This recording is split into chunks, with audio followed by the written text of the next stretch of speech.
అధ్యక్ష నా పేరు చెప్పారు అధ్యక్ష. వన్ మినిట్, నా పేరు చెప్పారు. ఇది వాస్తవం, నేనే సీక్రెట్ కాదు కదా, శాసన మండలిలో చెప్పాను అధ్యక్ష. నిన్ననే నేను తమరు చెప్పాను, మీరు అయిపోయింది, మళ్ళీ లేవనెత్తారు. ఈరోజు ఏదో సోషల్ మీడియా గురించి మాట్లాడుతున్నారు అధ్యక్ష. పెట్టడం వాళ్ళే, మళ్ళీ ప్రస్తావించడం వాళ్ళే అధ్యక్ష. అధ్యక్ష అధ్యక్ష అధ్యక్ష అధ్యక్ష అధ్యక్ష అధ్యక్ష ప్రస్తావించారు కాబట్టి అధ్యక్ష, నిన్న ఫ్లోర్ ఆఫ్ ది హౌస్ నేను ఏ మతాన్ని కించపరచలేదు, ఏ కులాన్ని కించపరచలేదు, ఏ దేవుణ్ణి కించపరచలేదు. ఎవరి అభిప్రాయాలు వారికి ఉంటాయి. కానీ నేను వెంకటేశ్వర స్వామిని భక్తుణ్ణి, నా వెంకటేశ్వర స్వామికి అపవిత్రం జరుగుతుందని సందర్భంలో నేను మాట్లాడన్నాను, అది అయిపోయాను.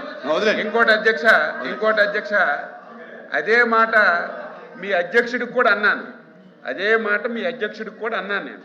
మీరు 100% క్రిస్టియను, అవునా కాదా, మీరు ఆన్సర్ చెయ్యండి అని చెప్పారు అధ్యక్ష. 24 గంటలైంది,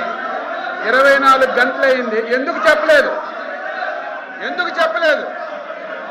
24 గంటలైంది అధ్యక్ష, ఎందుకు చెప్పలేదు? నేనని 24 గంటలైంది, క్రిస్టియన్ కాకపోతే ఎందుకు చెప్పలేదు? నేను ఆ రోజు ఈ రోజు చెప్తున్నాను. కూర్చోండి. ఈ రాష్ట్రానికి ఎంతో మంది ముఖ్యమంత్రులు పరిపాలన చేశారు, బ్రిటిష్ వాళ్ళు కూడా పరిపాలన చేశారు. ఎప్పుడు తిరుపతి తిరుమల దేవస్థానం పవిత్రత ఎప్పుడు దెబ్బ పడలేదు, ఎప్పుడు ఇంత అన్యాయంగా జరగలేదు. కావాలని కుట్రపూరితంగా కావాలని ఆ రోజు ముఖ్యమంత్రి గారు తిరుమల తిరుపతి పవిత్రని దెబ్బతీయాలని ఏకైక లక్ష్యం పెట్టుకొని పని చేశారు. మొత్తం వాస్తవాలన్నీ బయటకు వచ్చాయి.